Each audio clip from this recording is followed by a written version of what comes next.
Welcome to এডুবন্ধু channel. আজকে আমরা যে বিষয়টি নিয়ে আলোচনা করব সেটা হচ্ছে পিজিজিআর অর্থাৎ পোস্ট গ্র্যাজুয়েট জিওগ্রাফি এবং পোস্ট গ্র্যাজুয়েট জুলজি অর্থাৎ পিজিজেডও, এই দুটো সাবজেক্টের প্র্যাকটিক্যাল এক্সামের নোটিশ ইউনিভার্সিটি পাবলিশ করেছে। তো সেই বিষয়ে আমরা বিস্তারিত আলোচনা করব। তো তার আগে বলে রাখি, যদি আমার চ্যানেলে সাবস্ক্রাইব করে না রাখো তো অবশ্যই সাবস্ক্রাইব করে নিও এবং পাশে বেল আইকনটি ক্লিক করে নিও যাতে আমার ভিডিও পোস্টের নোটিফিকেশান তোমরা পেয়ে থাকো। তো চলো শুরু করা যাক। প্রথমে আমরা পিজিজিআর অর্থাৎ জিওগ্রাফি নিয়ে আলোচনা করব এবং তারপরে জুলজি নিয়ে আলোচনা করব। তো এই নোটিশটি গতকালই দিয়েছে। তো এখানে বলা হচ্ছে term and examination December 2019 June 2020, অর্থাৎ ডিসেম্বর 19 এবং জুন 2020 সালের যারা এক্সাম ফর্ম ফিল আপ করে নিয়েছে অলরেডি তারা এই এক্সাম দিতে পারবে। ঠিক আছে, তো অনলাইন মোডে প্র্যাকটিক্যাল এক্সাম হবে। তো অনলাইন মোডে কীভাবে হবে তার নির্দেশিকাও ইউনিভার্সিটি দিয়ে দিয়েছে। এই নোটিশের লিঙ্ক আমি ডেসক্রিপশনে দিয়ে রাখবো, সেখান থেকে ডাউনলোড করে তোমরা বিস্তারিত নিজেরাই পড়ে নিতে পারবে। তো এখানে দেখতেই পাচ্ছ সিরিয়াল নাম্বার দেওয়া রয়েছে, পিজিআর পেপার কোড দেওয়া রয়েছে, প্র্যাকটিক্যাল পেপার কোড, তারপরে ডেট, তারপরে টাইম এবং তার পাশে কীভাবে তোমার পিডিএফ সাবমিট করতে হবে সেটা লেখা রয়েছে। তো প্রথমে হচ্ছে 4B প্র্যাকটিক্যাল পেপার 4B জিওগ্রাফির। তো সেটা হচ্ছে 27/11 অর্থাৎ 27শে নভেম্বর। টাইম হচ্ছে 3টে থেকে 5টা অর্থাৎ 2 ঘন্টা টাইম।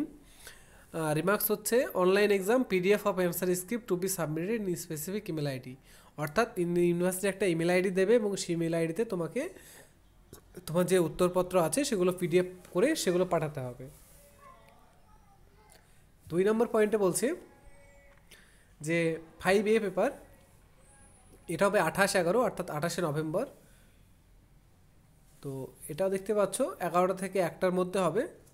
তো এটারও 2 ঘন্টা টাইম আছে। তো এটাও সেই পিডিএফ আকারে ইমেল করতে হবে। 5B এটা 28 তারিখে হবে, এটা 3টে থেকে 5টা অর্থাৎ 28 তারিখে দুটো এক্সাম আছে, 5A এবং 5B। তো 3টে থেকে 5টার মধ্যে এটাও সেই অনলাইনে পিডিএফ করে তোমাকে ইমেল করতে হবে। 9B দেওয়া রয়েছে, 9B 26শে নভেম্বর দেওয়া রয়েছে, 3টে থেকে 5টা, এটাও পিডিএফ করে ইমেল করতে হবে। 10A দেওয়া রয়েছে 18 তারিখ এবং 10B দেওয়া রয়েছে 18 তারিখ। তো 10A দেওয়া রয়েছে 11টা থেকে 1টা। তো এটা পিডিএফ আকারে ইমেল করতে হবে এবং 10B দেওয়া রয়েছে এবং 10B তারিখ তো দেখতেই পাচ্ছ 18 তারিখ এবং সাবমিট করতে হবে উইদিন 4 PM অর্থাৎ 4টের মধ্যে সাবমিট করতে হবে। তো এই 10B এর জন্য স্পেসিফিক ইমেল আইডি দিয়ে দিয়েছে pggr.10b@wbnsc.ac.in, অর্থাৎ এই ইমেল আইডিতে তোমাকে ইমেল করতে হবে। এটা শুধুমাত্র 10B এর জন্য।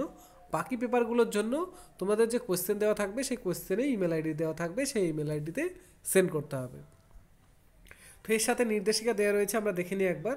প্রথম পয়েন্টে যেটা বলা হচ্ছে যে কোয়েশ্চেন পেপার / লিঙ্কস, অর্থাৎ কোয়েশ্চেন পেপারের যে লিঙ্কগুলো আছে for the question papers will be provided by the NSU ICT support team, অর্থাৎ এনএসইউ যে আইসিটি সেন্টার আছে তো সেখান থেকে দেওয়া হবে পরীক্ষার্থীদের। তো যারা পরীক্ষার ফর্ম ফিল আপ করে নিয়েছে তারাই শুধুমাত্র এই কোয়েশ্চেন পেপার পাবে, বাকি কেউ পাবে না। 2 নম্বর পয়েন্টে বলা হচ্ছে only eligible examinees can proceed for examination by using their enrollment number and examination roll number in online examination through online mode, অর্থাৎ যারা এলিজিবল পরীক্ষার্থী তারাই শুধুমাত্র তাদের এনরোলমেন্ট নাম্বার এবং এক্সামে যে অ্যাডমিট কার্ডের রোল নাম্বার সেই দুটো দিয়ে অনলাইন এক্সাম দিতে পারবে। 3 নম্বর পয়েন্টে বলা হচ্ছে এক্সামিনেশন টাইম ইজ 2 আওয়ার, আগে দেওয়া রয়েছে 2 ঘন্টা, for 2 question each with 10 marks, অর্থাৎ দুটো প্রশ্ন থাকবে এবং দুটো প্রশ্নের মান 10 করে 20। ঠিক আছে, তো ফুল মার্কস হচ্ছে 20 and should be written using required but limited page space, অর্থাৎ পেজ এবং যে জায়গা দেওয়া থাকবে অর্থাৎ ইউনিভার্সিটির যে কোয়েশ্চেন পেপার দেবে তাতেই আশা করি উত্তরপত্র অর্থাৎ লেখার জায়গা থাকবে, তো তাতেই লিখতে হবে। তো সেখানে একটা লিমিটেড পেজ দেওয়া থাকবে এবং সেই লিমিটেড পেজের মধ্যে তোমাকে তোমার উত্তর লিখতে হবে।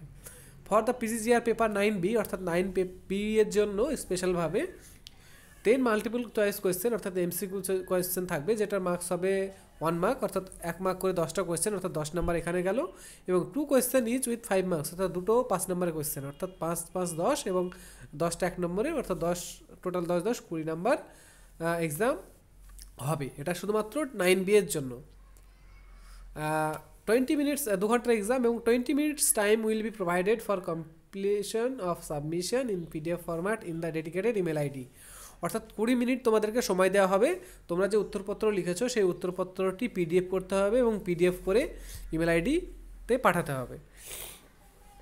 তো এই পিডিএফ কীভাবে করবে তোমরা আশা করি সবাই জানো, যদি না জেনে থাকো তো আমি এই নিয়ে একটা টিউটোরিয়াল করে দেবো যে তোমরা কীভাবে তোমাদের মোবাইল থেকেই তোমরা পিডিএফ করতে পারবে।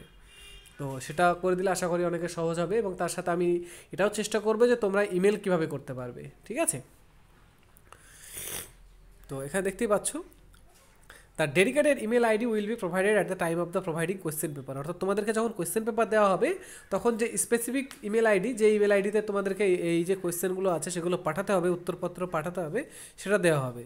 ক্যান্ডিডেটস ক্যান অনলি সাবমিট দেওয়ার answer script once within stipulated 2 hours 20 minutes, অর্থাৎ 2 ঘন্টা 20 মিনিটের মধ্যে পাঠাতে পারবে।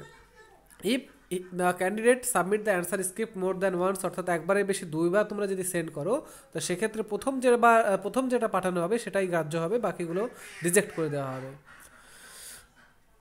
পরের পয়েন্টে বলছে candidates have to submit their field report PGR paper 10B, অর্থাৎ ফিল্ড রিপোর্ট 10B যে পেপারটা রয়েছে, in PDF format in the dedicated email ID. তো এটা প্রথমেই বললাম যে 10B এর জন্য স্পেসিফিক একটা ইমেল আইডি অলরেডি দিয়ে দিয়েছে, এবং এই ইমেল আইডিতে শুধুমাত্র 10B পাঠাতে হবে, বাকি পেপারগুলোর জন্য কোশ্চেন পেপারে ইমেল আইডি তখনই প্রোভাইড করা হবে। পরের পয়েন্টে বলছে the subject of email should be, অর্থাৎ ইমেল পাঠানোর যে সাবজেক্ট সেটা কেমন হবে সেটা বলছে। দেখো, পিজিজিআর পেপার কোড, অর্থাৎ পিজিজিআর পেপার কোড, তোমরা যে পেপারে পরীক্ষা দিচ্ছ 4A 4B 9B 10B, ঠিক আছে, তো সেই পেপার কোডটা লিখতে হবে, ডট দিয়ে ক্যান্ডিডেটস এক্সামিনেশন রোল নাম্বার, অর্থাৎ তোমাদের যে রোল নাম্বারটা থাকবে সেই রোল নাম্বারটা দিতে হবে, তারপরে ডট দিয়ে এনরোলমেন্ট নাম্বার। ফর এক্সাম্পল দেখিয়ে দিয়েছে ইউনিভার্সিটি, দেখো পিজিজিআর 4B, পিজিজিআরে 4B পরীক্ষা দিচ্ছ, তার পাশে রোল এবং নাম্বার দিলে রোল ডট নাম্বার, ঠিক আছে, তার পাশে এনরোলমেন্ট নাম্বার। তো এইভাবে তোমাদেরকে তোমাদের যে ইমেল থাকবে সেই ইমেলের সাবজেক্টটা এইভাবে লিখতে হবে। তো ইমেলের সাবজেক্ট আশা করি সবাই জানো, যদি জেনে না থাকো তো ইমেলের সাবজেক্ট কীভাবে লিখতে হয়, ইমেল কীভাবে করতে হয় আমি ধীরে ধীরে দিয়ে দেবো, একবার দেখে নিই আমি। 18 তারিখ থেকে শুরু হচ্ছে, তার আগে আশা করি তোমরা পেয়ে যাবে ভিডিও। তো অবশ্যই আমার চ্যানেলটি সাবস্ক্রাইব করে রেখে দিও, যাতে কীভাবে ইমেল করতে হবে, কীভাবে পিডিএফ করতে হবে তার টিউটোরিয়ালগুলো তোমরা দেখতে পাও। তার পরের পয়েন্টটা বলছে the candidate should insert the following points and fill it up at the beginning of the each answer script of each paper very carefully। মানে এই যে নিচের যে ছকটা দেওয়া রয়েছে সেটা দিতে হবে, should insert the following points, অর্থাৎ এই পয়েন্টগুলো তোমরা যখন উত্তর লিখবে তখন দিতে হবে, is script with paper very carefully and recheck after filling up, don't do any mistake in filling up the top information which is follows. অর্থাৎ তোমাদেরকে এইভাবে একটা লিখতে হবে, enrolment number, examination roll number, subject, paper name and code এবং date, এই কটা point তোমাদেরকে উল্লেখ করতে হবে এবং এগুলো সঠিকভাবে লিখতে হবে, কেননা এখানে যদি তোমার ইনফরমেশন ভুল হয়ে যায় তো সেক্ষেত্রে তোমার এক্সাম ক্যান্সেল হওয়ার ব্যাপার থাকে, তো এটা সঠিকভাবে লিখতে হবে। তারপরে পয়েন্টে বলছে candidates have to write the roll number, page number in page of the answer script, অর্থাৎ প্রতিটা যে অ্যান্সার স্ক্রিপ্ট থাকবে তাতে তোমাদের রোল নাম্বার এবং পেজ নাম্বার এগুলো লিখতে হবে। Special credit will be given for accuracy and relevance in the answer, অর্থাৎ যত অ্যাকিউরেট তোমরা উত্তর করতে পারবে এবং যত উত্তর করতে পারবে সেভাবে তোমাদেরকে মার্কস দেওয়া হবে। Marks will be deducted for incorrect spelling, অর্থাৎ তোমরা যদি ভুল বানান কিছু লেখো তো সেক্ষেত্রে মার্কস কেটে নেওয়া হবে। Untidy work and eligible handwork, অর্থাৎ খারাপ যদি তোমাদের হাতের লেখা হয় কিংবা ছড়িয়ে ছিটিয়ে লেখো, ঠিকভাবে যদি না লেখো তো সেই ক্ষেত্রে নাম্বার কাট করা হবে। No answer script will be considered for evaluation submitted after the specific date and time, অর্থাৎ ডেট এবং টাইমের পরে কেউ যদি সাবমিট করো তোমাদের উত্তরপত্র সেক্ষেত্রে সেটা গ্রাহ্য করা হবে না। তো এই হচ্ছে পিজিজিআরের পরীক্ষা নোটিশ। তো আশা করি আমি বুঝিয়ে দিলাম, এরপরেও কোনো সমস্যা হওয়ার কথা না, যদি সমস্যা হয় তো কমেন্টে জানাবে। তো এটা গেল পিজিজিআর।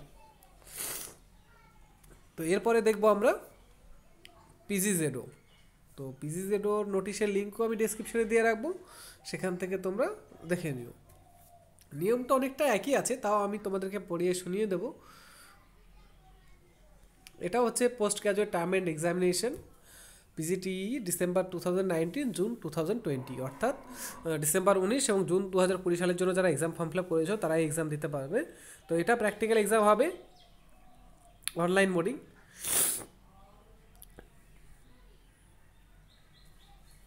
দেখতে পাচ্ছ, this is to notify that practical examination of PG programme in zoology school of science of NSU will be held online মোডে হবে for the year of December 2019 and June 2020 due to the কোভিড-19 pandemic driven situation. Please find the date, time and instruction below. অর্থাৎ date, time and instruction নিচে দেওয়া রয়েছে। তো পিজি0 জুলজির paper 4B পরীক্ষা হবে 28/11 অর্থাৎ 28শে নভেম্বর 11টা থেকে 12টার মধ্যে, অর্থাৎ 1 ঘন্টা টাইম আছে। এক্সাম ইন গুগল ফর্মে এক্সাম হবে। তো গুগল ফর্ম আশা করি অনেকেই জানো, অনেকেই জানবে না। তো গুগল ফর্ম হচ্ছে একটা আমরা যেটা ইউজ করি, সার্ভের জন্য বিশেষত ইউজ করি। তো এক্সামটা কীভাবে নেবে আমরাও সঠিকভাবে বলতে পারছি না। তো এটা একদম নিউ মোড, কেননা গুগল ফর্মে ইনফরমেশন ফিল আউটের জন্য ব্যবহার করা হয়। তো দেখতে পাবে তোমরা কীভাবে হচ্ছে, কারণ এই বছরই প্রথম হবে এইভাবে এক্সাম। তো 5A যেটা আছে সেটা হবে 30/11 অর্থাৎ 30শে নভেম্বর বিকেল 3টে থেকে 4টের মধ্যে, 1 ঘন্টা টাইম। এটাও গুগল ফর্মে হবে। 5B 1/12 অর্থাৎ ডিসেম্বর মাসের 1 তারিখে সকাল 11 থেকে 12টার মধ্যে, এটাও গুগল ফর্মে। পেপার 9A 18/11 অর্থাৎ 18 নভেম্বরে হবে। সাবমিশন উইদিন 4 PM অর্থাৎ 4টের মধ্যে সাবমিট করতে হবে। ইমেল আইডি দেওয়া রয়েছে, এই ইমেল আইডিতে সাবমিট করতে হবে PDF আকারে, আই থিঙ্ক। তো zoology.sci@wbnsu.ac.in, তো এই ওয়েবসাইটে এই ইমেল আইডিতে ইমেল করতে হবে।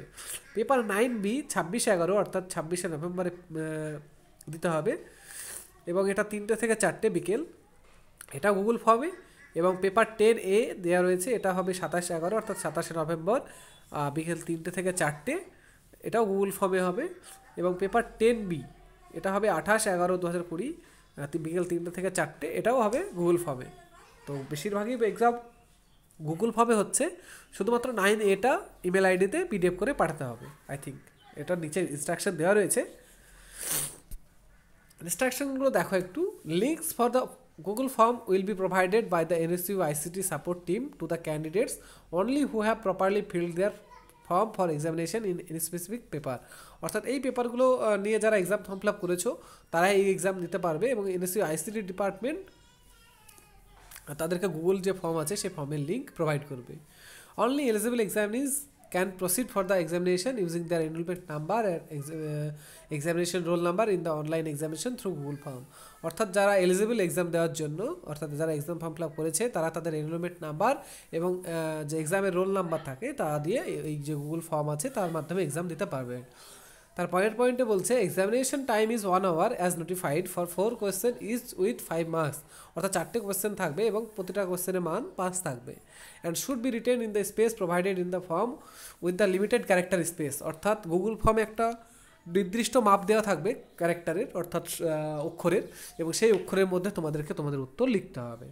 আফটার 1 hour 1 ঘন্টা পরে 20 minutes time will be provided for completion of submission after which the form will B deactivated. অর্থাৎ 1 ঘন্টার পরে 20 মিনিট টাইম থাকবে তোমাদের হাতে সেই ফর্মটা সাবমিট করার জন্য। তো ফর্মটা সাবমিট সেই টাইমের মধ্যে করতে না পারলে ফর্ম কিন্তু ডিঅ্যাক্টিভেট হয়ে যাবে। Candidates can only submit their filled in Google form within stipulated 1 hour 20 minutes। 1 ঘন্টা 20 মধ্যে তোমাদের 1 ঘন্টা 20 মিনিটের মধ্যে তোমাদেরকে সাবমিট করতে হবে। Candidates have to submit their dissertation review project report along with the PowerPoint presentation on the same topic both in PDF format। অর্থাৎ ডিসার্টেশন কিংবা রিভিউ প্রজেক্ট যাদের আছে এবং PowerPoint প্রেজেন্টেশন দিতে হবে তার সাথে, বোথ ইন PDF ফরম্যাট, অর্থাৎ দুটোই PDF ফরম্যাট করতে হবে এবং সেটা ইমেল করতে হবে zoology.sci@wbnsu.ac.in। The subject of email ID should be PGZO 9A। এটা যেহেতু 9A শুধুমাত্র স্পেসিফিক 9A এর জন্য বলা হয়েছে, তো শুধু সেক্ষেত্রে 9A PGZO 9A এবং তারপরে ক্যান্ডিডেটস এনরোলমেন্ট নাম্বার, তারপরে ক্যান্ডিডেটস এক্সামিনেশন রোল নাম্বার। তো দেখতে পাচ্ছ প্রথমে PGZO 9O লিখতে হচ্ছে, তারপরে এনরোলমেন্ট নাম্বার, তারপরে হচ্ছে রোল, তারপরে number. No text is needed in the email body, অর্থাৎ ইমেল বডিতে কোনো টেক্সট এন্টার করতে হবে না। Only 2 PDF files, ones for project report and another for PowerPoint presentation should be attached. অর্থাৎ দুটো PDF ফাইল দিতে হবে, একটা হচ্ছে প্রজেক্ট রিপোর্ট আর একটা হচ্ছে PowerPoint প্রেজেন্টেশন। তারপরের পয়েন্টে বলা হচ্ছে candidate should include the following information in the first page of their dissertation project report review the first slide of PowerPoint presentation at the topic. অর্থাৎ PowerPoint-এ যে প্রেজেন্টেশন করছো তাতে এই যে ইনফরমেশনগুলো আছে সেগুলো দিতে হবে, এবং তোমরা যে প্রজেক্ট রিপোর্ট করছো তাতেও প্রথম যে পাতা থাকবে সেই পাতাটা এখানে এই যে ইনফরমেশনগুলো আছে সেগুলো দিতে হবে। যেগুলোকে আমরা টপ শিট বলি যেগুলোকে। তো এখানে দেওয়া আছে examination with year, paper code, enrolment number, examination roll number, subject topic title, supervised by with affiliation, অর্থাৎ যার মাধ্যমে তোমরা সুপারভাইজড হচ্ছ, অর্থাৎ যে প্রফেসরের দ্বারা সেই প্রফেসরের নাম এখানে লিখতে হবে। তো এই হচ্ছে পুরো নোটিশ। তো আশা করি পিজি জিআর এবং পিজি জেডও আমি ভালোভাবে তোমাদেরকে বোঝাতে পারলাম। এ নিয়ে কোনো অসুবিধা হওয়ার কথা নয়। যদি কোনো অসুবিধা হয় বুঝতে, তো অবশ্যই আমাকে জানাবে কমেন্ট করে। তো আমি যতটা পারি সাহায্য করার চেষ্টা করব। তো আমার এই ভিডিওটি দেখার জন্য ধন্যবাদ। আর তোমরা তোমাদের বন্ধুদের সাথে শেয়ার করে দেবে, যাতে তারাও জানতে পারে যে কীভাবে পিজিজিআর এবং পিজিজেডও এই বছর এক্সাম হবে প্র্যাকটিক্যাল। তো ভিডিওটি দেখার জন্য অসংখ্য ধন্যবাদ। যদি ভিডিওটি ভালো লেগে থাকে অবশ্যই লাইক করবে, বন্ধুদের সাথে শেয়ার করবে, কোনো কিছু জানার থাকলে অবশ্যই কমেন্ট করবে। এছাড়া এই ধরনের এডুকেশনাল ভিডিও পেতে আমার চ্যানেলটি অবশ্যই সাবস্ক্রাইব করে নেবে এবং পাশে বেল আইকনটি ক্লিক করে নেবে, যাতে আমার ভিডিও পোস্টের নোটিফিকেশন তোমরা পেয়ে থাকো। ভিডিওটি দেখার জন্য ধন্যবাদ। সবাই ভালো থাকো।